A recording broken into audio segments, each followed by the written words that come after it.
She has such a lovely voice, doesn't she? I was Well, welcome everyone to Lighting the Candle, A World That Works. I'm Bill Carell, and we've been at this for, I don't know, just about a year and a half now, it seems.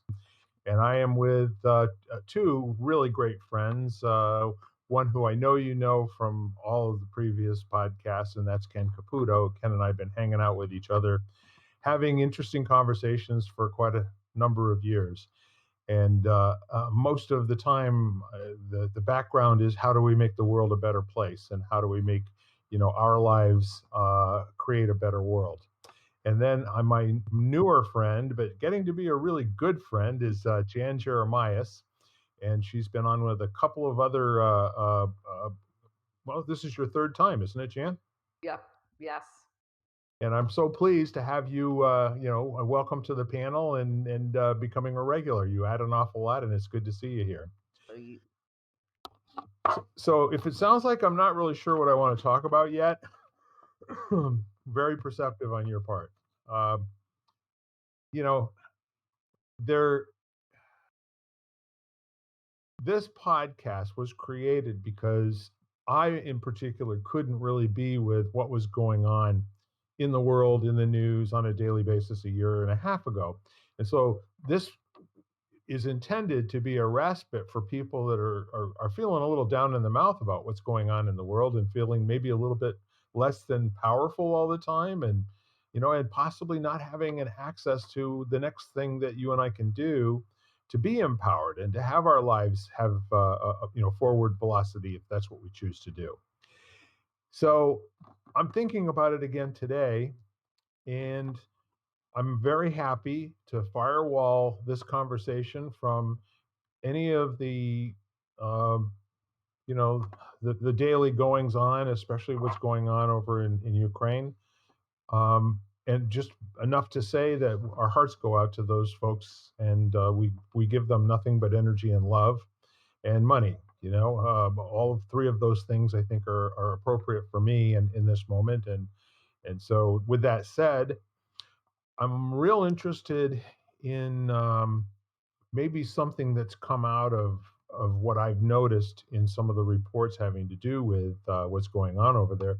And I think number one, it's what community means.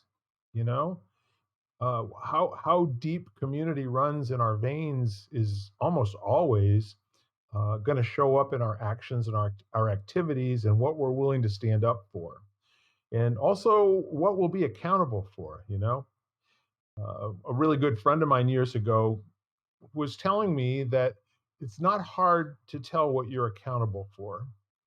It's very simple, as a matter of fact. When there's something that is supposed to be happening and you're the one that's supposed to be doing it, people will come looking for you.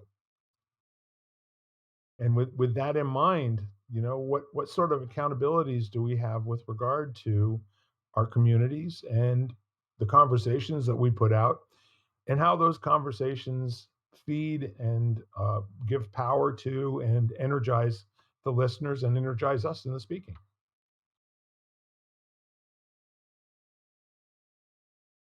The pause. I love the pause. We are pause junkies, aren't we? Pause gives way to everything that matters. Yeah. It gives rise to, I shall say. I always say that God is in the pause. If you believe in God, God is in the pause. Mm. Well, it's the spaces that create the meaning, you know? I mean, think about music. What's the rhythm come from? It comes from the variation in space between the sounds that you hear. That's what makes it all work, you know? Right. So the thing that strikes me, Bill, it's kind of interesting. So there's a Freakonomics episode. I don't know if you've ever listened to that podcast. It's fascinating stuff. Couple times, Um, yes. yeah, and they were talking about different, like they had these different scores for cultures, and so if you're thinking about the community of, say, a country or a city or whatever, and they had all these different things they rated them on that related to how they functioned as a society. And one of the things that found really interesting. They're talking about with the United States, we are by far the most radically independent and individualistic country. Like, it's not even close. There's no one even close to being as, kind of individualized in our thinking as a country. And it was all these different metrics that they used to put this together. It was kind of cool.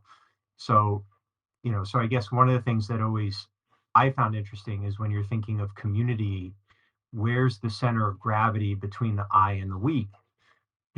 So like you see it in sports, a team full of give me the ball type people where they're very, it's all about their performance and, their payday and all that kind of stuff is going to perform one way. And then you have the ones that are very team oriented and kind of willing to sacrifice some personal glory for a greater outcome. That's a different, and I'm not even judging one as being better than the other. I think it's just, it's an interesting thing that it feels very relevant to when you're talking about community and the outcomes that you're able to create.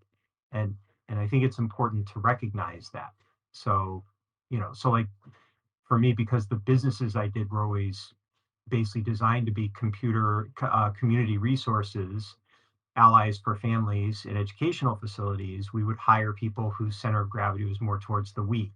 Like Yes. big personalities just they don't fit. They create tension and it makes it harder for us to be effective in achieving the goals we want. But we're clear with that up front, and we have the ability as a business to choose who we get involved. Most communities don't get to do that though. I mean, you've got who you've got in your country or your school or whatever it is, and you got to kind of figure out how to all coexist. What I find interesting is from what you're saying, Ken, is that in a country where everybody is probably a lot more independent and individual, how over the past few years, I think people have really missed that sense of community and connection. So it's kind of an interesting, you know, series of opposites. It's like, you know, with people who are basically one of probably some of the most, like you're saying, some of the most probably independent in the world, all of a sudden to get to a place of, oh, you know, I really do need people, or I do need that sense of community for me to feel complete, or for me to function, or to be happy. Um, so that's really an interesting kind of thing for us people here in the US, where, you know, I don't know if before COVID people actually really valued that as much. It's always been an interesting conversation, hasn't it? That many people consider themselves to be isolationists, and yet they're part of a community of people that defines who they are through all the interactions that they have with the same people on a repetitive basis all year long. So one of the year-long deals that I did back in 1990s was to map my particular community and take pictures of all of the people that that I saw on a regular basis. And the theory is that you are who you hang out with, and your community has the best and most frequent opportunity to make a difference with how you think and how you behave. So, in just looking like we do from time to time, Jan, I don't think we have since you've been on, but we will actually take a term and then look up the definition and then beat out whatever dust there is on either side, and then just kind of get into where that applies to us as human beings in our experience and with what we've seen. So, from a definition standpoint, and this is also, to keep you at home really involved with this conversation as well, because I'm sure you've got your own thoughts on what, comprises a community and how communities get established. But the fundamental Merriam-Webster definition is that it's the people with common interests living in a particular area, broadly, the area itself, the problems of a large community, Um, B, it could be a group of people with a common characteristic or interest living together within a larger society or even a larger community of, say, retired persons or monastic community or, Beverly Hills, who knows? So you can classify every type of community by the purpose that brings them together. That's one way to get access to what is community. So, for instance, interest. Communities of people who share the same interest or passion often find themselves in these repetitive relationships where they kind of grow, nurture, and uh, springboard off of each other's energy. Same thing with action. If there's something going on in the community, like building a civic center or a community pool, or just passing a referendum having to do with a tax increase or what have you, that can create a community type of an environment as well. And then it could be a specific place. It could be, whenever you are down south and you mention a city from another part of the South, you will get cheers, and you don't have to ask for it. You just all you have to do is stand in front of 20,000 people and go Birmingham, and they go, "Oh yeah, you been to Birmingham?" No, I've never been there, but it's a great city. You can see it on all of the nighttime TV as well. Whenever somebody mentions they were from Tupelo, Mississippi, or wherever, there's always somebody that has a reaction to it. So those, I think, are the kind of the telltale leave behinds of what a community does. That once you have assigned yourself to a community, you are now going to have that be the one of those little trigger mechanisms that causes you to take action, and in many cases before you have an opportunity to think about it or put the filter in.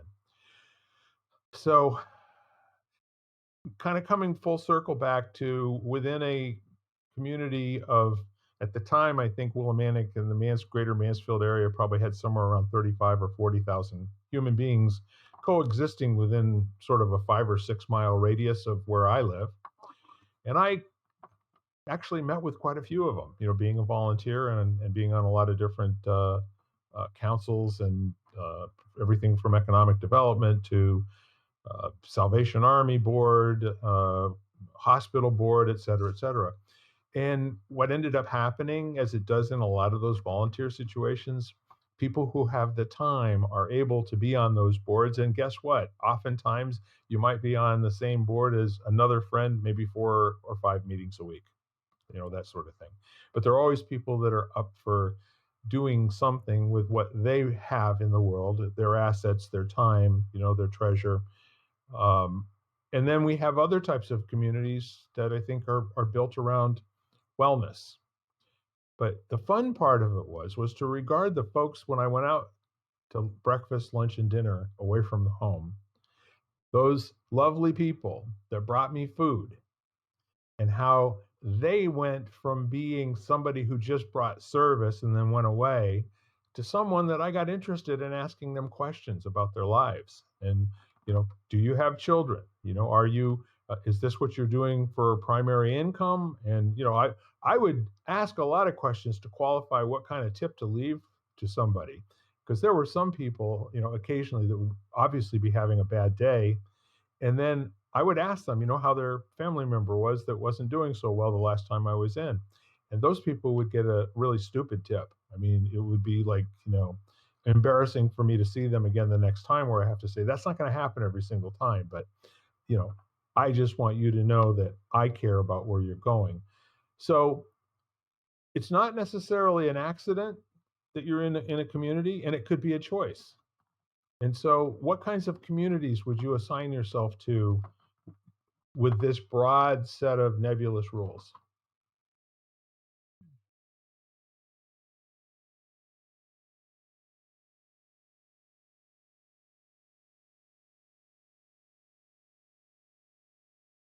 For me, it's just the human community. That's it.